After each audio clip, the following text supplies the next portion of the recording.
तर कुठेतरी आपण पण निवेदनामधनं आपण त्या संवादाचा कानोसाच घेतो. इथे आपण सगळेच गाण्याच्या माध्यमातून एकत्र आलोय. निवेदकाचा सुद्धा आपल्याबरोबर संवाद होत असतो आणि आपण त्याच्यातनं त्याच्याशी संवाद साधत असतो, तो आपल्याशी संवाद साधत असतो. आता निवेदनाचा विचार करत असतानाच माझ्या असं लक्षात आलं की एक संवादच्या या ग्रुपमधले सगळेच जण गाण्याशी जोडलेत आणि गाण्यामध्ये निवेदन हा खूप अविभाज्य भाग आहे. मग आपण निवेदन या विषयावर बोलणारे कोण किंवा ह्याचा यांना काय उपयोग होणार, किंवा निवेदन हे प्रत्येकाने एकदा केलेलं आहे पण त्याचा त्यांना काय उपयोग होणार, असं सगळं कुठेतरी मनात चालू असतानाच माझा अचानक लक्षात आलं की प्रत्येक जण हा निवेदक असतोच. खरं म्हटलं तर आपण कुठून तरी कोणाशी तरी संवाद साधतो, म्हणजेच आपण कुठेतरी निवेदक असतो.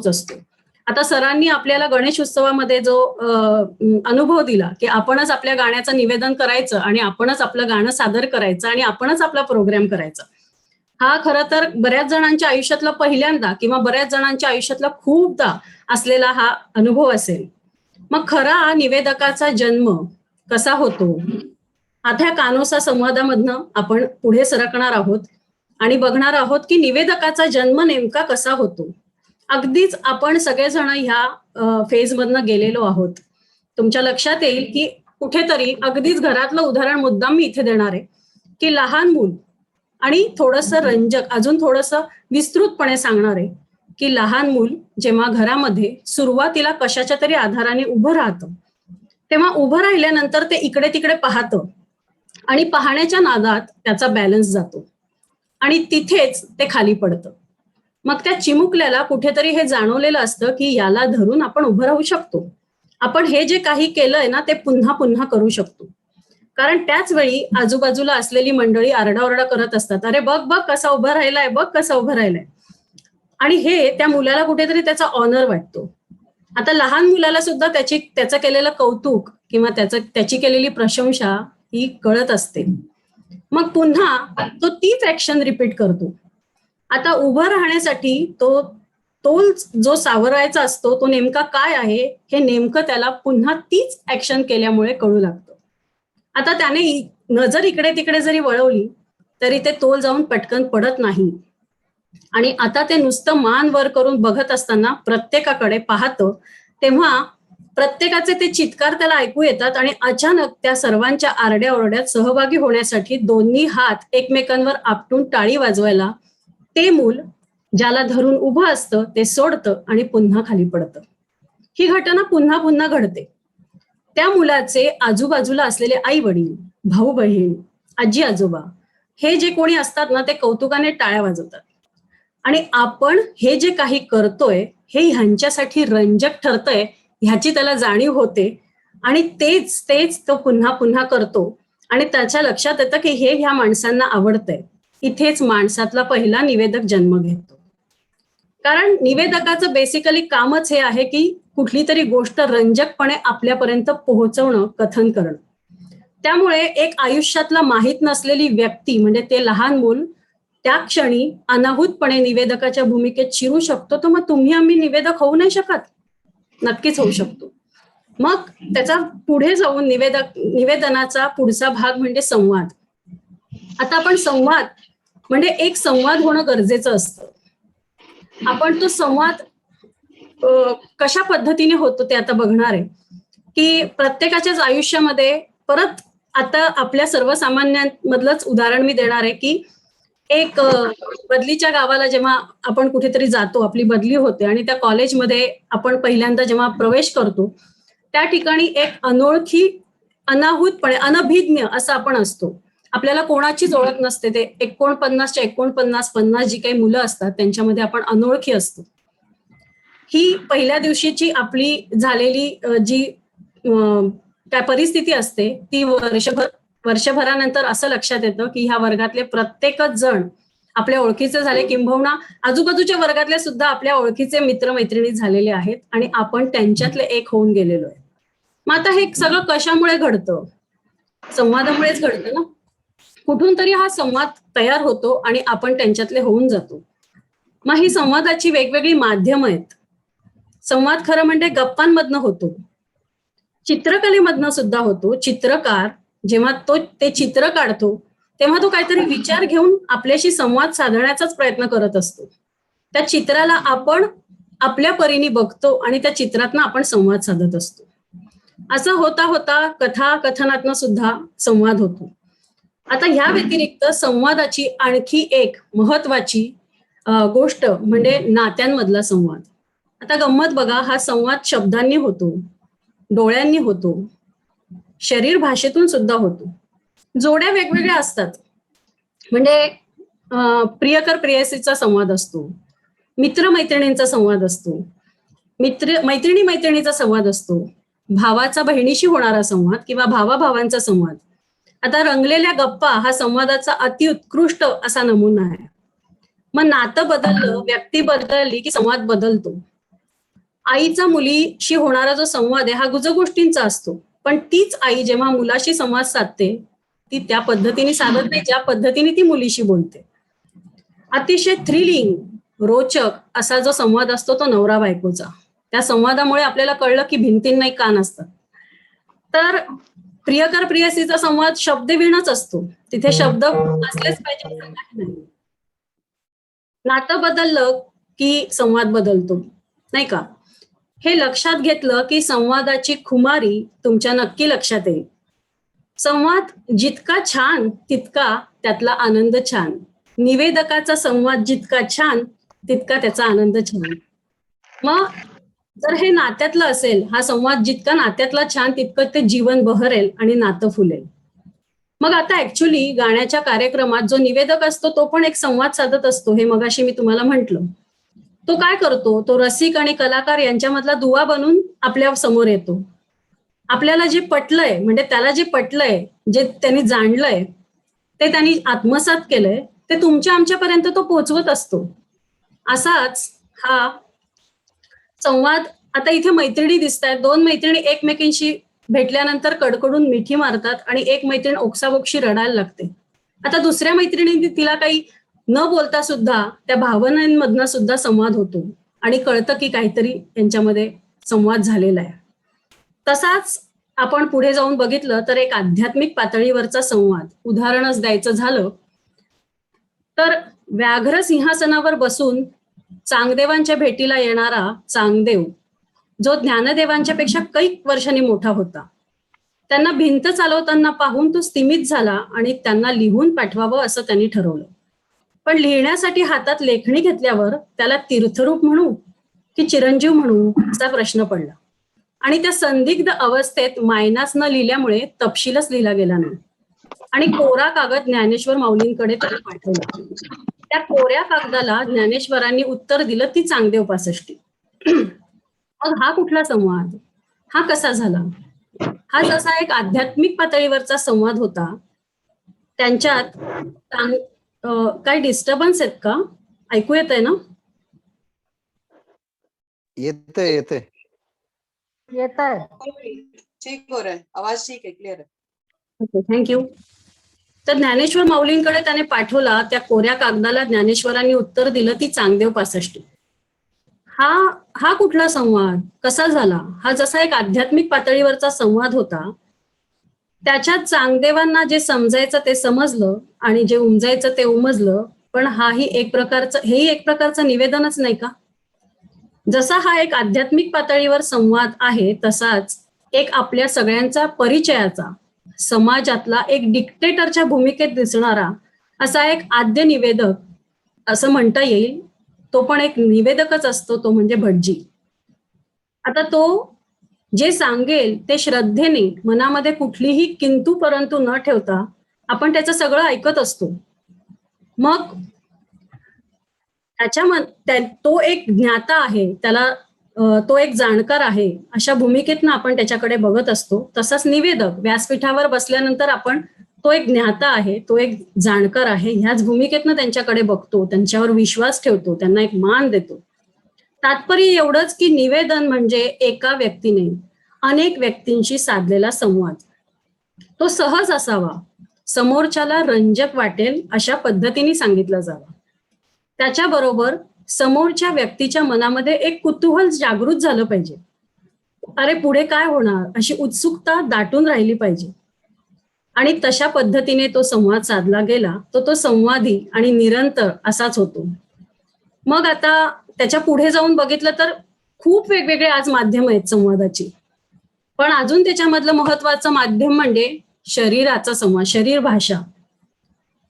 आपलं शरीरही संवाद साधत असतं. म्हणजे बघा ना, कधी कधी असं म्हटलं जातं की त्याची बॉडी लँग्वेज खूप काही बोलून गेली, खूप काही सांगून गेली. ही शरीराची महत्वाची भाषा. म्हणजे यासोबतच एखाद्या सुकुमार युवतीचे डोळे सहजगत्या संवाद साधतात आणि आपल्याला वेडं करतात. हा नेत्र संवाद. यासोबतच शब्दाशिवाय पण संवाद होतो. माऊली म्हणतात त्याप्रमाणे शब्दे विणो संवादू, किंवा संवादाचा आणखी एक प्रकार म्हणजे आपण स्वतःशीच स्वतःचा केलेला संवाद. आता पूर्वीच्या नाटकात स्वगत असायची, तो पण एक प्रकारचा संवादच होता. आपलाची संवाद आपणाशी. मग याच पातळीवरचा आणखी एक संवाद म्हणजे ह्या हृदयीचे गुज त्या हृदयी कथन करणे. हे प्रेमामध्ये बरेचदा आपल्याला बघायला मिळेल की नेत्र संवाद किंवा हृदयाचा संवाद हा तिथे असतोच. अहो एवढंच कशाला, आपलं शरीर आपल्याशी बोलतं हे सांगितलं तर तुम्हाला खरं म्हणजे आश्चर्य वाटेल. पण एक आमचे डॉक्टर मित्र नेहमी म्हणतात, ते असं सांगतात की your body talks with you, you just listen it carefully. शरीर तुमच्याशी संवाद साधत असतं. तुम्हाला त्याचं बोलणं ऐकू आलं की झालं. मग ते शरीर आपल्याला एक संदेश देत असतं आणि त्याप्रमाणे जर आपण कृती केली तर कदाचित ते आजारपण आपण टाळायला मदत करतो. आणि म्हणून ह्या एक संवादच्या व्यासपीठावरून जाणीवपूर्वक हे सांगावंसं मला वाटलं की शरीरामध्ये ह्या ज्या बॉडी लँग्वेजेस असतात किंवा मनाची होणारी हितगुज ही खूप महत्वाची आहे आणि ती होणं गरजेचं आहे. दुसरं, आपण पुढे जाऊन बघितलं तर मनोरंजनाचं जसं व्यासपीठ आहे तसंच आपल्या सामाजिक क्षेत्रामध्ये सुद्धा वर्तमानपत्र हे एक माध्यम आहे, प्रभावी माध्यम आहे, प्रभावी साधन आहे. अख्खी बातमी न वाचताही फक्त मथळाच आपल्याशी मोठा संवाद साधू शकतो. या मथळ्याची म्हणजे बातमीच्या शीर्षकाची कमाल तुम्हाला एक सांगते. फार वर्षापूर्वीची गोष्ट आहे. एक गर्भवती महिला नागपूरहून मुंबईला येत होती. भरलेल्या दिवसांची ती महिला प्रसूतीसाठी मुंबईला येत असताना अचानक विमानामध्ये वेदना सुरू झाल्या आणि एअर होस्टेसने तिला मदत केली आणि विमान लँड व्हायच्या आतच तिने बेबी गर्लला जन्म दिला. आता दुसऱ्या दिवशी पेपरला जी बातमी आली ती होती, तिच्या भाळी जन्म अभाळी. तर किती सुंदर हे शीर्षक. एकतर मी मगाशी म्हटलं तसं की तुमच्या मनात कुतूहल वाढलं की नाही, थोड्या वेळ तुमचं मनोरंजन झालं, नेमकं काय या बातमीमध्ये हे वाचावंसं वाटलं, कुठेतरी वेगवेगळे अंदाज तुम्ही बांधले आणि थोड्या वेळ का असे ना पण तुम्ही त्याच्यात गुंतून राहिला. ही गुंतून ठेवण्याची क्षमता केवळ ह्या 4 शब्दांमध्ये त्या बातमीदारांनी दाखवली. हाही एक प्रकारचा संवादच नाही का? मग फक्त हा कमी शब्दातला संवाद. तसंच मध्यंतरी बालाजी तांबे यांना त्यांच्या गर्भसंस्कार या पुस्तकातील आक्षेपार्ह गोष्टींचा खुलासा करण्याचा आदेश दिला, तेव्हा वर्तमानपत्रामध्ये बातमी होती की तांबेंचं पितळ उघडं. एवढीच बातमी होती आणि आपल्याला ती अशा काही गोष्टी वाचाव्याशा किंवा मनोरंजनात्मक वाटतात आणि कुतूहल तयार होतं. आता आपण सगळे खरं तर गाण्याच्या क्षेत्रातले आहोत. गाण्याशी तर संवाद आपण करतोच करतो. त्यातून आपण सगळेच शब्दातून भावना कशा व्यक्त केल्या जातात, गायकीमधून किंवा शब्दातला भाव सुरांमधून व्यक्त करणं म्हणजे गाणं. मग त्यासाठी सुरांचं योजन कसं असावं, त्या शब्दातील कुठला सूर हवा हे जसं संगीतकार ठरवतो, बरोबर आहे ना? त्या संगीतकाराने जे ठरवलं त्याप्रमाणे जसं गायकाने सादर केलं तर ते गाणं सही उतरतं असं आपण मानतो. मग त्यासाठी आपल्याला त्या संगीतकाराची भाषा समजून घ्यावी लागते. हे सगळं जुळून आलं की ते गाणं खऱ्या अर्थाने संगीतकाराचंही राहत नाही, गायकाचंही राहत नाही, गीतकाराचंही राहत नाही, ते तुमचं आमचं होऊन जातं. अशी अनेक गाणी आहेत की जी आज श्रोत्यांची झाली आहेत. जो ऐकतो त्याचं ते गाणं होतं. आता उदाहरणार्थ कभी कभी मेरे दिल में ख्याल आता है, हे गाणं कोणाचं आहे? खरं तर हे सिलसिला सिनेमातलं गाणं आहे, हो की नाही? अमिताभ बच्चनचं गाणं आहे. ह्यात आपलं काय आहे खरं तर, पण आपण त्या गाण्याशी इतके एकरूप होतो. कशाच्या माध्यमातून होतो? भावनांच्या माध्यमातून होतो, आठवणींच्या माध्यमातून होतो, एखादा प्रसंग आठवतो, अरे ते कभी कभी मेरे दिल में ख्याल आता है गाण्याच्या वेळी असं झालं होतं. आपण त्या आठवणीत जातो, त्या स्टेजवर गाणारा गात असतो, पण आपला संवाद त्या गाण्याशी होत असतो. मग गाण्याशी संवाद साधत असताना इथे उलटी प्रक्रिया घडते की श्रोता गाण्याशी संवाद साधतो, कारण ते गाणं ना अमिताभचं, ना राखीचं, ना गुलजारचं, ना शायराचं, ते ऐकणाऱ्याचं होऊन जातं. असा संवाद आपण त्या गाण्याशी साधतो. आता पुढे जाऊन जेव्हा माझ्या लक्षात आलं की निवेदन म्हणजे काय, असा जर विचार केला तर खूप महत्वाचं आहे की निवेदन म्हणजे वेदना व्यक्त करणं. आता वेदना मग फक्त वेदनाच आहेत का, असा विचार केला तर वेदना ह्या शब्दाचा अर्थ दुःख नाही, तर मुळात जाणवणे असा आहे. मग वेदना तीव्रतेने जाणवते म्हणून ती वेदना दुःखाची असं आपण म्हणतो. पण वेदना म्हणजे खरं तर जाणवणे, काहीतरी जाणवलंय, काहीतरी व्यक्त करायचंय, जे जाणवलंय, जे व्यक्त करायचंय ते निवेदन असा त्याचा अर्थ आहे. जे जाणलं किंवा जाणवलं, जे व्यक्त करणं किंवा जे जाणण्याची क्षमता ठेवतो, असा आपला ज्याच्यावर विश्वास असतो, जो ज्ञात आहे, जो ठामपणे हे सगळं जे त्याला जाणवलंय, जे तो सांगू शकतो, असा तोच निवेदक असं आपण म्हणतो. मग आता निवेदनाला हिंदीमध्ये आवेदन असं म्हणतात. आवेदन असा शब्द आहे. इनका आवेदन प्राप्त हुआ म्हणजे त्यांचा अर्ज प्राप्त झाला, म्हणजेच मागणी, म्हणजेच कुठेतरी निवेदनाचा दुसरा अर्थ आहे मागणी. मग मागण्यामध्ये पण निवेदनच आहे ना. म्हणून तर हेची दान देगा देवा तुझा विसर न व्हावा, किंवा आता विश्वात्मके देवे येणे वाग्यज्ञे तोषावे तोषोनी मज द्यावे पसाय दान, हे एक प्रकारचं निवेदनच नाही का, माऊलींनी पांडुरंगाकडे केलेलं. त्यामुळे निवेदन ह्या शब्दाची व्याप्ती फार मोठी आहे. 2 गाण्यांमधला जेव्हा संवाद होतो तो पण निवेदनच आहे, पण निवेदनाची व्याप्ती, त्याचा आवाका हा फार मोठा आहे. हे फार मोठं कॅनव्हास आहे. मग आपण जर आपल्या परीने काही गोष्टी निवेदनाच्या बाबतीत पाळल्या तर आपल्याला सुद्धा हे गणित सहज सोपं होईल. त्या कुठल्या, तर डोक्यात विषयाची स्पष्टता ठेवणं, शब्द निवडीमधील सहजता, मांडणीमधील औपचारिकता, क्वचित प्रसंगीची उत्स्फूर्तता आणि कायमस्वरूपीची सतर्कता. ह्या जर गोष्टी लक्षात ठेवल्या तर आपण नक्कीच शब्दांना जिंकू शकतो आणि आपण व्यक्त होऊ शकतो. आता खूप मोठं आपलं प्रतिभा संपन्न असं व्यक्तिमत्व असलेले पु ल देशपांडे यांचं एक वाक्य नुसतंच निवेदकासाठी नाही तर प्रत्येकानेच लक्षात ठेवण्यासारखं आहे. ते असं म्हणायचे की कलेच्या क्षेत्रात प्रवेश करतो तेव्हा आपण स्वतःचं अस्तित्व, आपली अस्मिता, आपली कुवत आणि आपले गुण घेऊन उभं राहायचं. डिक्टो याच्यासारखं किंवा डिक्टो त्याच्यासारखं असं जर आयुष्यभर केलं तर आपण तमक्याचं होऊन बसतो. त्यामुळे निवेदकांनी काय किंवा कलाकारांनी काय यांनी आपली एक स्वतंत्र अशी शैली जपली पाहिजे. आता एक छोटासा किस्सा सांगते की व्यासपीठावर एका प्रोग्रामसाठी पु ल देशपांडे येऊन बसले होते आणि आत्रे प्रेक्षकांमधनं येत होते.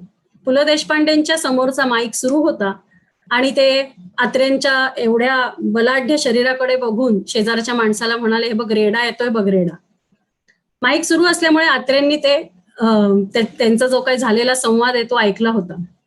ते व्यासपीठावर येतात, शांतपणे माईक हातात घेतात आणि म्हणतात की आज जरा उशीरच झाला, पण सॉरी, यम येताना दिसतो, यम येतोय बघ.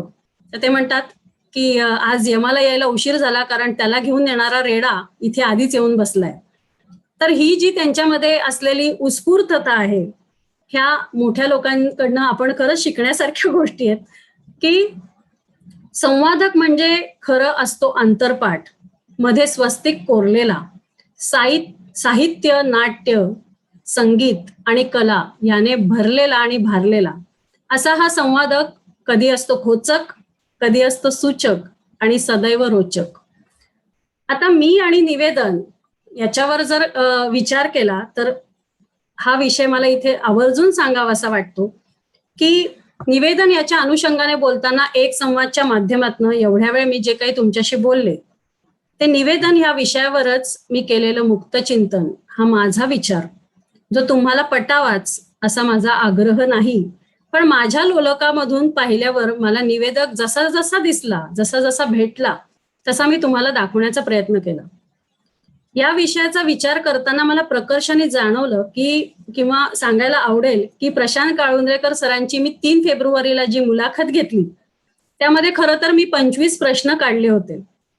आणि ते प्रश्न काढत असताना मी चारी बाजूनी जेव्हा विचार केला की त्यांची पत्नी जेव्हा त्या स्क्रीनवर आपल्या पतीला बघेल तेव्हा तिच्या मनात काय असेल, किंवा एक नवोदित कलाकार गाण्याच्या क्षेत्रामध्ये उडी मारू पाहतोय त्याच्या मनात काय असेल, या सगळ्या अनुषंगाने त्या मुलाखतीच्या प्रश्नांवर मी फोकस केला. आणि सूर नवा ध्यास नवा ह्या अनुषंगाने ती मुलाखत घ्यायची होती. म्हणजे ओरिएंटेड, टार्गेट ओरिएंटेड असा तो जॉब होता.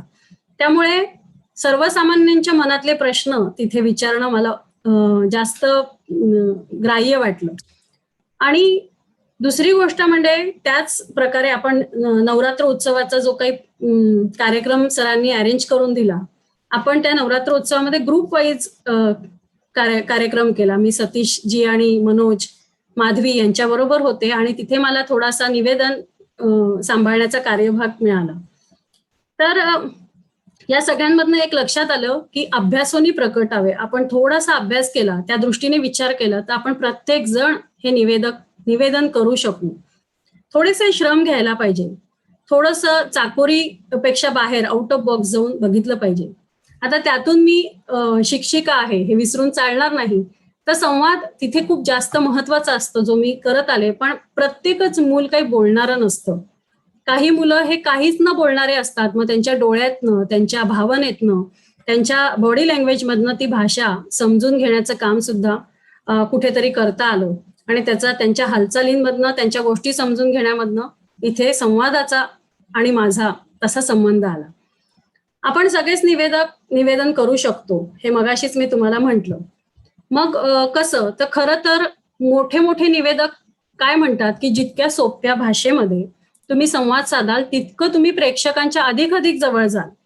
खूप अलंकारिक भाषा, खूप मोठे मोठे शब्द, वाक्य बोलूनच संवाद साधला पाहिजे असं काही नाही. तुमची दृष्टी वेगळी असली पाहिजे.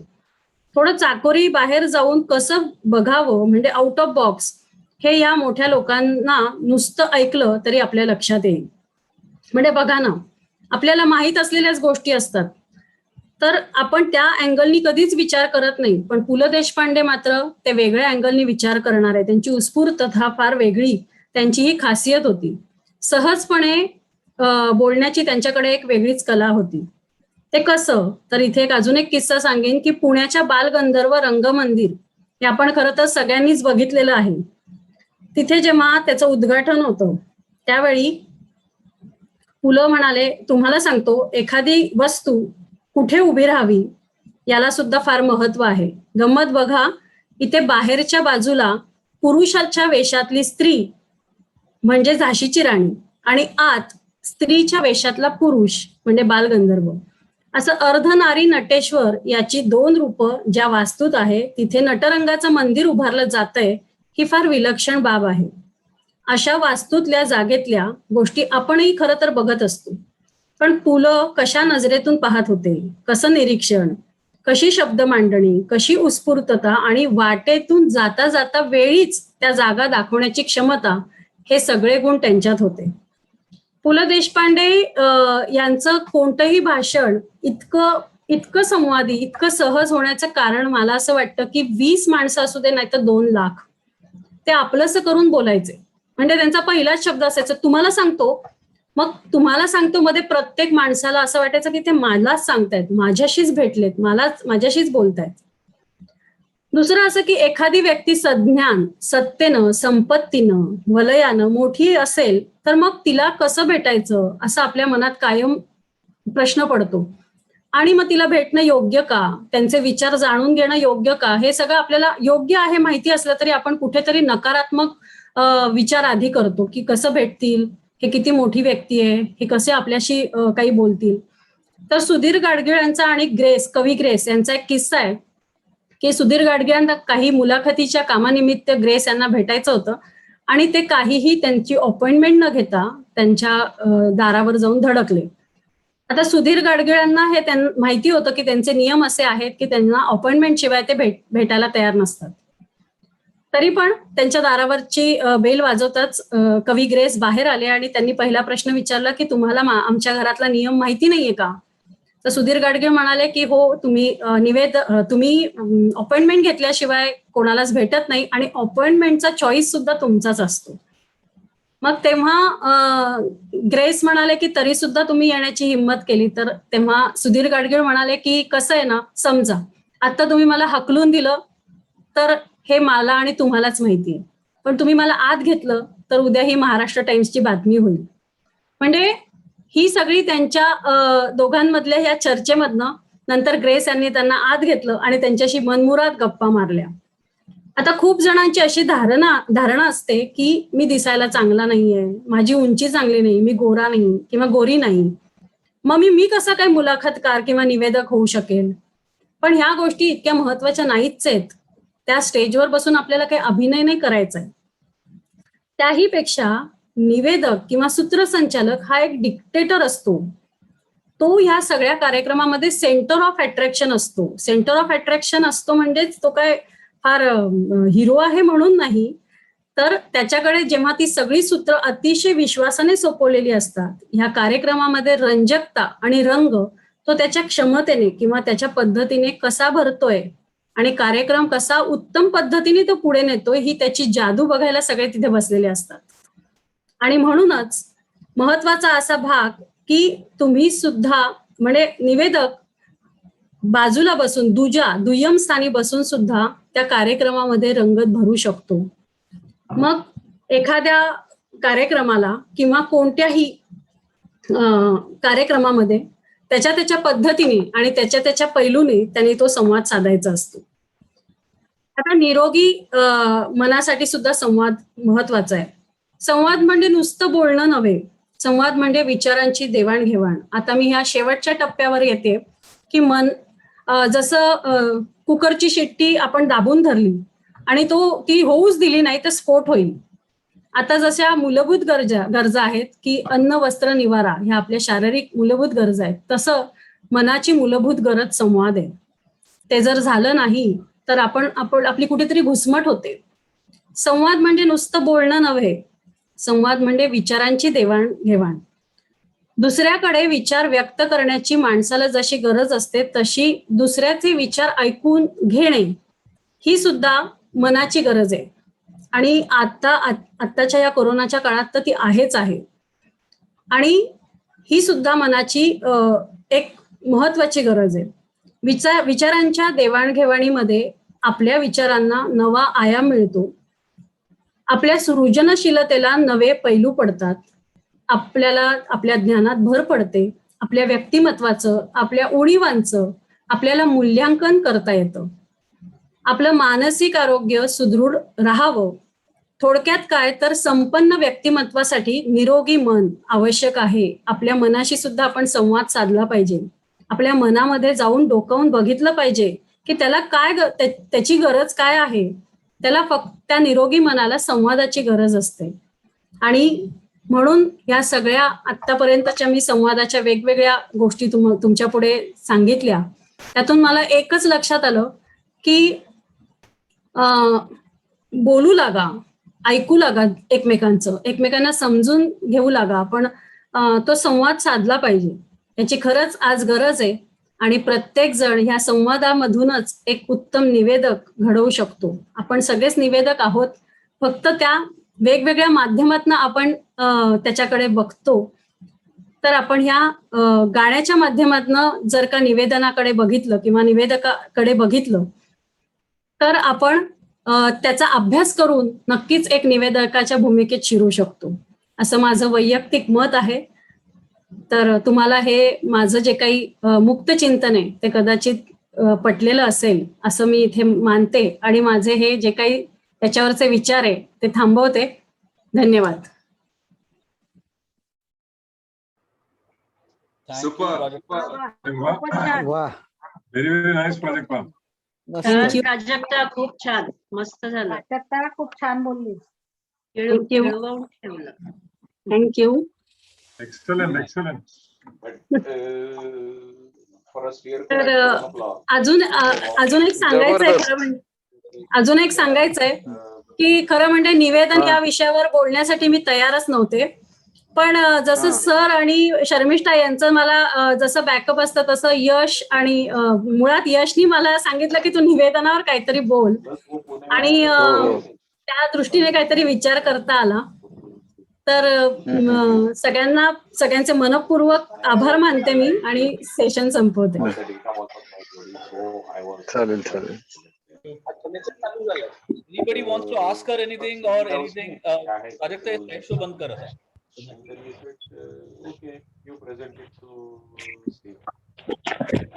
मला एक विचारायचंय प्राजक्ता तुला, स्मिता बोलते हा बोला बोला. की तुझा हा खूप जिव्हाळ्याचा विषय आहे निवेदन. तर तू त्याच्यासाठी इतर जे ऑलरेडी ह्या फील्ड मध्ये आहेत, म्हणजे काही दिग्गज लोक, बरीच दिग्गज लोक आहेत या फील्ड मध्ये, तर तू त्यांना तू असा काही खास प्रयत्न करतेस त्यांना ऐकण्याचा, किंवा कधी असं विशेष आपली वेळ देऊन आणि खास त्यांना ऐकण्याचा, की जेणेकरून बरचसं काही त्यांच्याकडून पण ऐकायला मिळेल. Somebody हो हा कोणीतरी बोलतंय मध्ये. हो म्यूट कर. नहीं, you are not speaking. Let him speak. शायद मतलब इतना सब लोग क्यों करेंगे रे? तुला माझा प्रश्न कळला ना? मला प्रश्न कळलाय. मला प्रश्न कळलाय. मला असं वाटतंय की ते जे कोणी बोलतंय त्यांचं बोलणं होऊ द्यावं, मग उत्तर द्यावं. मृणाल बोलतोय. सगळ्यांनी प्लीज म्यूट करा ना. 1-2-3 जण राहू द्या फक्त, बाकीचे म्यूट करा. तर खरं सांगायचं तर मी मगाशी म्हटलं तसं की निवेदन हा माझा विषय नाही, पण तरी पण निवेदन आपण सगळेच खूप त्याचा आस्वाद घेतो. कारण निवेदक चांगला असेल ना तर त्या कार्यक्रमाला रंजकता येते. मला प्रश्न कळला तर त्या दृष्टीने जाऊन त्यांना भेटणं नाही, पण त्या आवर्जून अशा कार्यक्रमांना मी जाते आणि म्हणजे जास्तीत जास्त व्हिडिओ बघते की ज्याच्यातनं आपल्याला काहीतरी नुसते किस्सेच नाही तर त्याच्या व्यतिरिक्त त्या गाण्याचा गाभा काय आहे किंवा त्या कार्यक्रमामध्ये सादरीकरण करणाऱ्याचं नेमकं इतिहास आपल्याला लक्षात येतो. इतका तो अभ्यासपूर्ण निवेदक असतो. काही निवेदक इतके अभ्यासपूर्ण असतात की म्हणजे सुधीर गाडगिळांचीच आणखीन एक किस्सा असा आहे की अमिताभ बच्चन एका पु ल देशपांडे शताब्दी महोत्सवासाठी त्यांनी बोलवलेलं होतं. तर खरं म्हणजे अमिताभ बच्चन एवढी मोठी व्यक्ती आहे की त्यांच्याकडनं काही चुका जरी झाल्या तरी कोणी काही तिथे त्यांना बोलणारं नव्हतं. पण हरिश्चंद्र राय बच्चन यांचे ते सुपुत्र आहेत आणि म्हणून तुम्ही तिथे यावं आणि लाभले आम्हास भाग्य बोलतो मराठी हे ह्याच्या 4 ओळी म्हणाव्या असा आग्रह केल्यानंतर आपल्याला फक्त काय दिसतं की त्यांची प्रसिद्धी दिसते की ही व्यक्ती एवढी मोठी झाली, पण त्यामागची मेहनत आपण तितकीशी लक्षात घेत नाही. तर त्या 4 ओळींसाठी अमिताभ बच्चन यांनी 2 रात्री जागून ते शब्द आणि ते उच्चार आणि त्या मागचे भाव हे सगळ्या याचा अभ्यास केला आणि त्या 3 सेकंदासाठी असू दे नाहीतर 3 मिनिटासाठी असू दे त्यांनी ते अतिशय सुंदर पद्धतीने दुसऱ्या दिवशी सादर केलं. आणि सुधीर गाडगे यांना त्यांनी 10 वेळा त्याच्यासाठी फोन केला की माझे उच्चार बरोबर येत आहेत की नाही. तर एवढं हे मोठ्या व्यक्तींचं खरंच ऐकण्यासारख्या गोष्टी असतात. तर मी ऐकत असतेच, पण तितकासा माझा अनुभव खरं सांगायचं तर नाहीये. नाही, मी तुला हा प्रश्न एवढ्यासाठी विचारला, माझा स्वतःच्या अनुभवावरून सांगते की बरेच वेळा मला प्रोग्राम मध्ये म्हणजे आता समजा गाण्याचा प्रोग्राम आहे किंवा इतरही कोणते वेगळ्या प्रकारचे, मला समजा त्याच्यात इंटरेस्ट नसतो, पण मी निव्वळ त्या निवेदकाला ऐकण्यासाठी म्हणून जाते. आणि त्याच्यामध्ये आहेत धनश्री लेलेताई आहेत, मंगला आहेत, सुधीर गाडगीळ आहेत, समीरा गुर्जर, बरेच आहेत. म्हणजे माझा अनुभव असा आहे की इट रिअली ऑरिशेस यू, म्हणजे तुम्हालाही ते त्याच्यामधून बरचसं काही इट सिप्स इनटू, झिरपतं आपल्यामध्ये ते. त्यांनी बोललेलं बऱ्याचशा गोष्टी आपल्याला कायम स्वरूपात लक्षात राहतात त्या, आणि छान असतं ते. जीवनाला निगडीत अशा बऱ्याचशा गोष्टी खूपच सुंदर रीतीने असतं त्यांचं. म्हणून मी जरी प्रोग्राम मध्ये इंटरेस्ट नसतं तरी मी तिकीट काढून जाते, खास फक्त आणि फक्त त्या निवेदकांना ऐकण्यासाठी. अगदी खरंय. आणि तो संवादी असेल आणि खूप रंजक असेल ना, तर आपल्याला ते खिळवून ठेवण्याची ताकद जर का त्या निवेदकामध्ये असेल, तर तो प्रोग्राम अर्धाहून अधिक त्यांनीच उचलून धरलेला असतो. आणि त्या ताकदीचे कलाकार जर असतील, तर मग आपण असं म्हणतो की फारच सुंदर अनुभूती मला आली. तर ते त्या दोघांमधला टीमवर्क आहे. म्हणजे बाकीचे म्युझिशियन आणि कलाकार इथपर्यंतच नसून, ते मर्यादित नसून, ते कुठेतरी त्या निवेदकाचं सुद्धा त्याच्यामध्ये एक काय म्हणतात त्याला, कारकीर्द तिथे त्याची पण असते, त्याचा पण सहभाग असतो. आणि तरुण आहे रात्र अजूनही या गाण्यावर एक छोटंसं पटकन सांगते आणि मग आपण संपवूया सेशन, की तरुण आहे रात्र अजूनही हे गाणं बऱ्याच जणांना असं वाटत होतं की प्रेयसीनी प्रियकरासाठी गायलेलं गाणं आहे, हे प्रणय गीत आहे. एका रियालिटी शो मध्ये हे गाणं जेव्हा प्रस्तुत झालं, तेव्हा अवधूत गुप्तेने गाणं संपल्यानंतर विचारलं की तुला हे गाणं कोणावर आहे, कशावर आहे माहितीये ना? तर तेव्हा ती म्हणाली हो प्रणय गीत आहे. मग तेव्हा निवेदक म्हणून अवधूत गुप्तेंनी सांगितलं की नाही, हे गाणं तो प्रियकर गेला आहे त्या दुःखाचं गाणं तिने गायलेलं आहे. म्हणजे मला पुन्हा एकदा सांगावं असं वाटतं की निवेदक किती महत्वाचा असतो. किती महत्वाचं आहे, बरोबर. हा, आणि हृदयनाथ मंगेशकरांच्या प्रोग्राम मध्ये निवेदक नसतो पण निवेदन असतं. म्हणजे निवेदकाचा आणि त्यांच्या काही गोष्टी खटकणाऱ्या झाल्यामुळे किंवा न पटणाऱ्या झाल्यामुळे जरी निवेदक नसला तरी निवेदन मात्र सुंदर होतं आणि म्हणून त्या प्रोग्रामला एक वेगळीच मजा असते. त्याच्यामुळे निवेदन म्हणजे संवाद, परत सांगायचं झालं तर तो संवाद तिथे घडतो आणि म्हणून तो आपल्या हृदयापर्यंत जातो. तर मला असं वाटतं की माझ्या परीने मी देण्याचा प्रयत्न केलाय, तो तुमच्यापर्यंत अति पोहोचला सुंदर, असेल. अति सुंदर, खूप छान, छान. छान, छान. प्राजक्ता जी प्रमोद बोल रहा हूँ। हाँ हाँ बोलिए.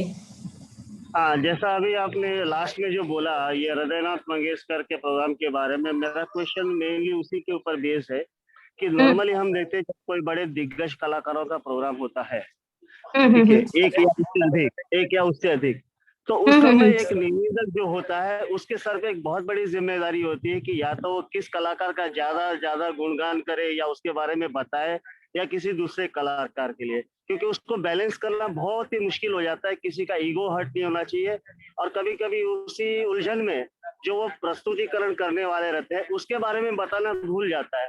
तो how to balance this thing in certain conditions, I mean to say that कि एक निवेदक को उस परिस्थिति में क्या करना चाहिए कि वो उस कार्यक्रम में जो गीत या जो कुछ प्रस्तुत होने वाली है उसके बारे में ज्यादा बताए, या जो उसे पेश करने वाले कलाकार है उनके बारे में कुछ ज्यादा बताए, या कुछ इस तरह का करे कि वो कलाकार खुद ही अपने बारे में या जो कुछ उससे बारे में रोचक जानकारी या कुछ भी है वो उनसे निकलवाने की कोशिश करे। एक निवेदक को क्या करना चाहिए? जस्ट एक क्यूरियोसिटी के हिसाब से मैं पूछ रहा हूँ। एक्चुअली निवेदक का काम यही है कि वो दोनों को बैलेंस करके रसिक, प्रेक्षक और गायक, ये दोनों को बैलेंस करके मतलब उसका इन्वॉल्वमेंट तो होना चाहिए, लेकिन कभी कभी ऐसे भी देखा जाता है कि एक किसी गायक की उसके साथ हुई बातें जो है, मतलब शेरो शायरी है या कविता है, वो बोलने लगता है, तो उसकी जरूरत नहीं होती। थोड़े से शब्द में, एक थोड़े से ही प्रसंग में वो बात उसको कहनी चाहिए हमेशा ही, और ये जिसको जमता है वही वो अच्छा निवेदक बन सकता है, क्योंकि उधर उसको न्यूट्रल रहना है, उसको दोनों में का ब्रिज बन के रहना है। तो उसने उधर ज्यादा एक्सपोज भी नहीं होना है और बिल्कुल बात न करते हुए भी नहीं बैठना है, उसको वो बैलेंस करना आना ही चाहिए, ऐसे मुझे लगता है। एब्सोल्युटली। लेकिन आप तो मेरे से बहुत, सच में मतलब आपका निवेदन मैंने अपने ही प्रोग्राम में बहुत बार सुना है, और आप है या फिर स्मिता जी है, सब लोगों ने अपने अपने इसमें इतना अच्छा निवेदन किया है कि सच में मतलब हमने वो एंजॉय किया, वो निवेदन के हिसाब से भी एंजॉय किया प्रोग्राम। मैंने ये प्रमोद जी को बोला है। नहीं, प्रमोद जी का हिंदी पे बहुत अच्छा प्रभुत्व है। हाँ, हिंदी काफी अच्छी बोलते हैं वो। मुझे ये आप लोगों का बड़प्पन है कि आपको वो अच्छा लगा, लेकिन जब मैं अपने आप को एनालाइज करता हूँ तो वहाँ बहुत सी जगह पर ऐसी कि हमें अभी बहुत कुछ सीखना है, स्पेशली बॉडी लैंग्वेज। यही तो आपकी खासियत है प्रमोद जी। नहीं, नॉर्मली क्या होता है, मैंने खुद एहसास किया, कोई लोगों ने भी बोला कि जब मैं कुछ बोलता हूँ या ये करता हूँ तो मेरे फ्लैट हो रहता है चेहरा, जहाँ कहीं अच्छा। आपके स्माइल या ये कुछ बॉडी लैंग्वेज हाँ, की जैसे आपने एक्सप्रेशंस बताया, लॉस हो जाते हैं। अच्छा अच्छा उसके अच्छा अच्छा। उसके ऊपर बहुत कुछ काम करना बाकी है। एंड रिसर्च वर्क जो उसके साथ जो मेन इंपॉर्टेंट जो फैक्चुअल डाटाज वगैरह जो है उसके ऊपर भी बहुत कुछ काम करना पड़ता है। नहीं तो प्रमोद जी, मैं महामंत्र- यहाँ पे आपको रुकाऊंगी कि ये जैसे हाँ। हमने एक गाना एक बार गाया, एक बार सुना, 2 बार सुना, 10 बार सुना, जो प्रैक्टिस से होता है वो प्रैक्टिस से ही होता है। जैसे कि बहुत मतलब जो निवेदक बार बार वही क्षेत्र में बहुत उसका एक्सपीरियंस है, तो उसको ये हाँ। मालूम है कि अगर शिवाजी महाराज है और सपोज महात्मा फुले जी है और सरस्वती है, तो ये तीनों की मूर्ति का सीक्वेंस कैसे जाएगा, उसको कैसे हार पहनाया जाएगा, या दीप प्रज्वलन कौन करेगा, ये सब सूत्र संचालन में आता है जो निवेदक खुद करता है, और ये भी एक्सपीरियंस से ही उसको पता चलता है। तो ये एक्सपीरियंस से ही होगा, और उसी तरह से वो आगे आगे उसमें हम लोग भी अपना एस्टेब्लिश हो जाएंगे। इसके लिए एक्सपीरियंस जरूरी होता है, और वो मिलेगा आपको, क्योंकि आपका वैसे तो बहुत उस पे काम चल रहा है, आप कर रहे हो। हाँ। नहीं नहीं, रिसर्च के लिए प्राजक्त अजीत का तो बहुत बड़ा ये है, ज्ञान तो बहुत है उनके पास। नहीं रिसर्च नहीं नहीं काफी नहीं अच्छा करती है नहीं वो। नहीं नहीं नहीं It is ongoing process. Even if you are walking on the street, अगर आपसे कोई मिलता है वो कभी कभी कुछ ऐसे पंच लाइन बोल देता है जो किसी किसी का मतलब नॉर्मली वो हर 4 लाइन के बाद या 5 लाइन के बाद मिलता है। एक निवेदन ये सारी चीजें ऑब्जर्व करता है और कहीं पे भी वो पंच लाइन को यूज कर लेता है जो उसको बराबर। अच्छा लगता है। एग्जैक्ट, तो वो सारी चीजें जो observation and to use it at the proper place, वो भी बहुत जरूरी है। बरोबर, बराबर। निवेदक का ना बहुत ऑब्जर्वेशन भी होना जरूरी है कि कहाँ क्या चल रहा है, वो स्मार्टली वहां बैठ के उसने सब ऑब्जर्व करना है कि प्रेक्षक वो मतलब 500 अगर ऑडियंस है तो 1000 आंखें उसके पास ही पहले जाती है, उसको ही स्टार्ट करना है और उसको ही वो एंड करना है। ये सोच के, ये दिमाग में रख के ही उसको बातें आणि संभालनी पूर्ण और कार्यक्रम हा निवेदकावरतीच अवलंबून असतो की त्याने किती बोलायचं, कसं बोलायचं आणि प्रेक्षकांना कसं मोजक्या खिळवून ठेवायचं. मोजक्या कारण शब्दात रंजक कार्यक्रम कसं असतो, करेल. हा, मोजक्या शब्दामध्ये आमच्यापर्यंत भावना पोहोचवायच्या असतात किंवा कुठलं गाणं असेल तर त्याबद्दल काय सांगायचं असेल तर ते पूर्ण मोजक्या शब्दांमध्ये, आणि कलाकाराला पण हुरूप येतो त्यामुळे, आणि हॅलो मग तो हॅलो प्रोग्राम खूप छान होतो. हा प्राजक्ता, हॅलो, हम्म. बंजारी आजी बोलते. अरे हे वा. बघ, आजी कशा आहात? नाही, मस्त मस्त. प्राजक्ता हा, खूप हा. छान बोललीस तू. थँक्यू. मला मी थोडस बोलते की निवेदकाला पूर्वतयारी खूप आवश्यक असते. अगदी अगदी. ज्या प्रोग्रामला ती जाणार त्या प्रोग्रामचं पूर्ण माहिती तिला हवी की हा आपल्या समोर कुठला ऑडियन्स असणार आहे, कुठलं प्रेक्षक असणार आहे समोर, त्यानुसार तिचं झालं पाहिजे. दुसरी गोष्ट, त्या प्रोग्रामची जी थीम आहे त्या थीमचा पूर्ण अभ्यास तिने करूनच तिथे उभं राहिलं पाहिजे.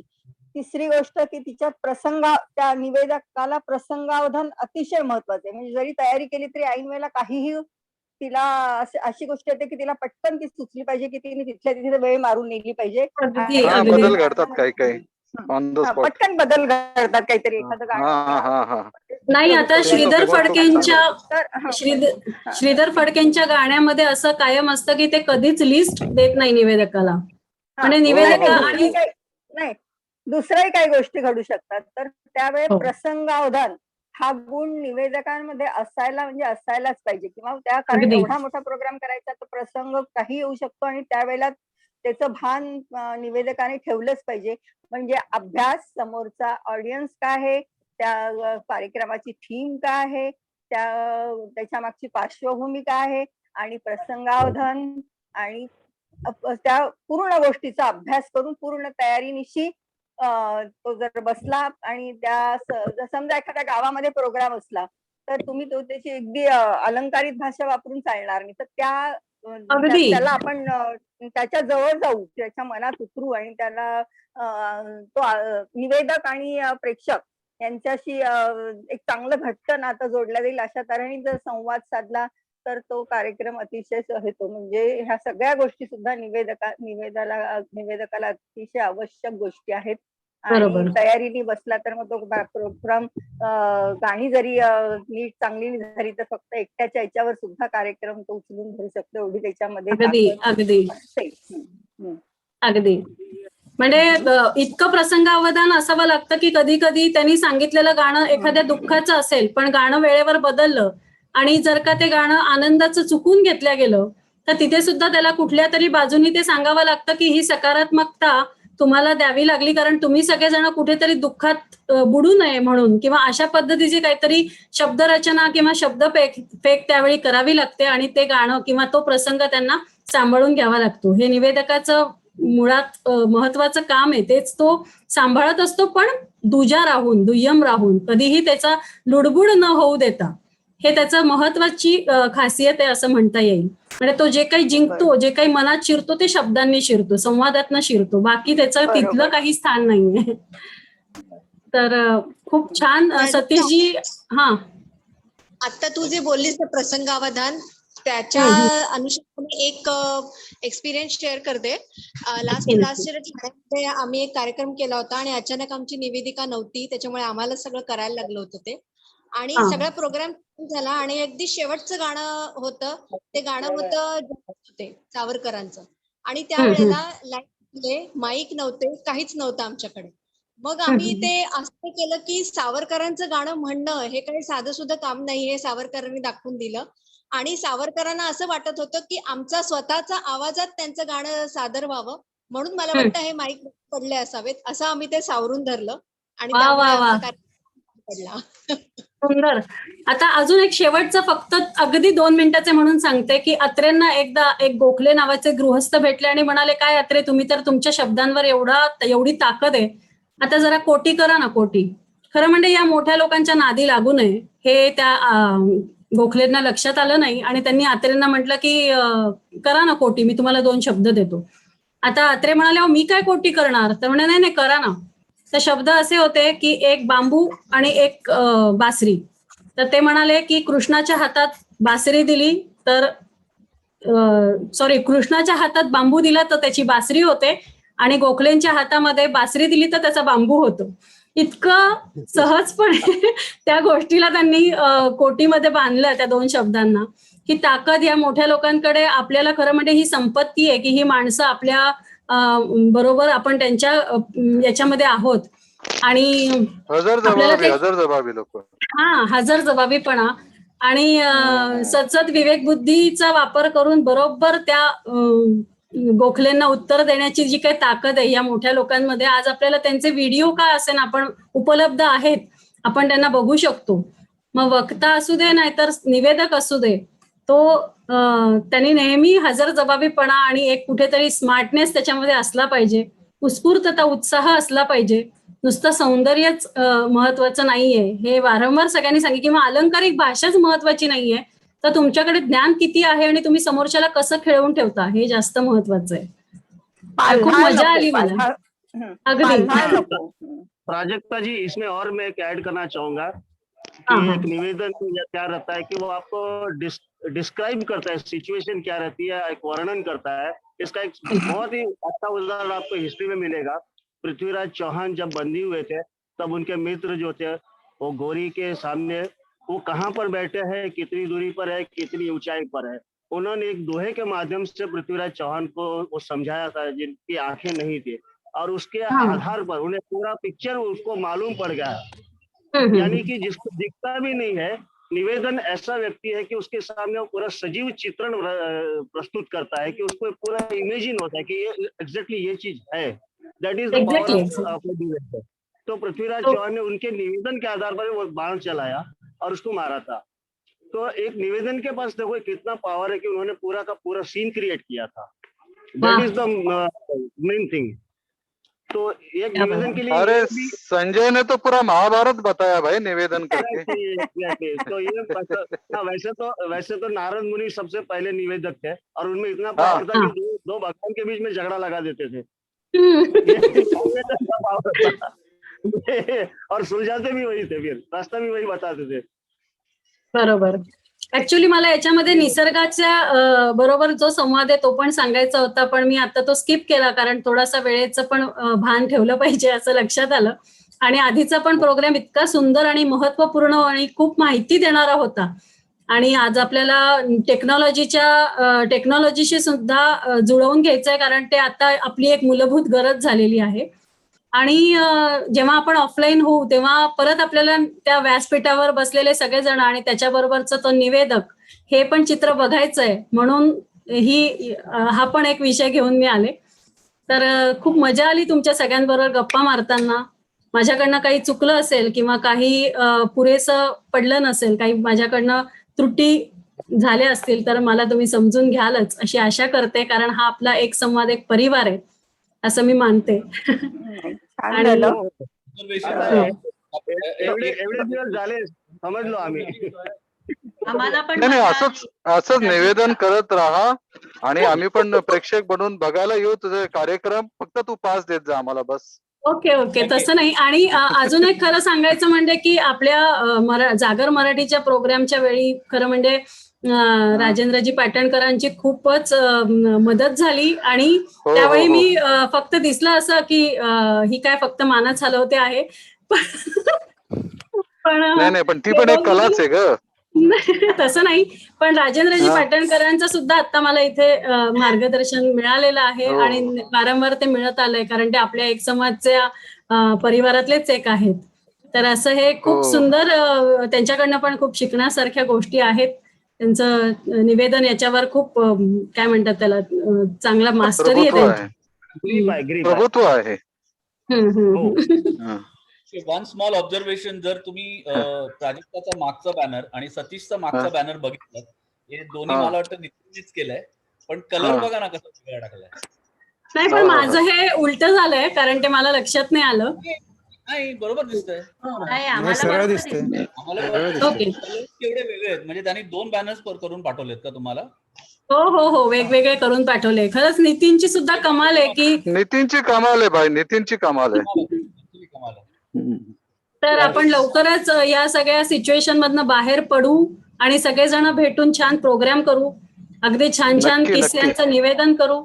आणि आपल्याकडे आता इतके सुंदर आहे, वंजारी ताई आहेत, प्रमोदजी आहेत, आज ह्या मीनाक्षीजी नाही आहेत, स्मिताजी आहेत. तर या सगळ्या सुद्धा खरंच निवेदनावर अतिशय उत्तम कार्य करणाऱ्या अशा आहेत. कारण मी हे खूप खात्रीपूर्वक बोलते, कारण मी ऐकलंय आणि तुम्ही सगळेच आहात असं मी का म्हणते, कारण आपला गणेश उत्सवाचा प्रोग्राम पहिला असल्यामुळे तो आवर्जून बघितला गेला अगदी प्रत्येकाचा. तेव्हा हे लक्षात आलं की प्रत्येक जण खूप चांगलं बोलतं, नुसतं गातच नाही तर उत्तम बोलणारे सुद्धा आहेत, हे पण लक्षात आलं. त्याच्यामुळे सगळेजण व्यक्त होणारे आहात, संवादी आहे सगळ्यांचं बोलणं. तर एक गप्पांचा पण कार्यक्रम नक्कीच करू. चालेल. नक्की चला मंडळी, झालाय कार्यक्रम. फार धन्यवाद सतीश आणि प्राजक्ताजी. दोन्ही कार्यक्रम एकदम मस्त झाले. Satishji also thank you so much Satishji. I will write. Yes छान कार्यक्रम दोन्ही पण. शुभरात्री मंडळी. Bye bye. थँक्यू. धन्यवाद. Thank you so much. Thank you. Good session. Thank you guys. Thank you.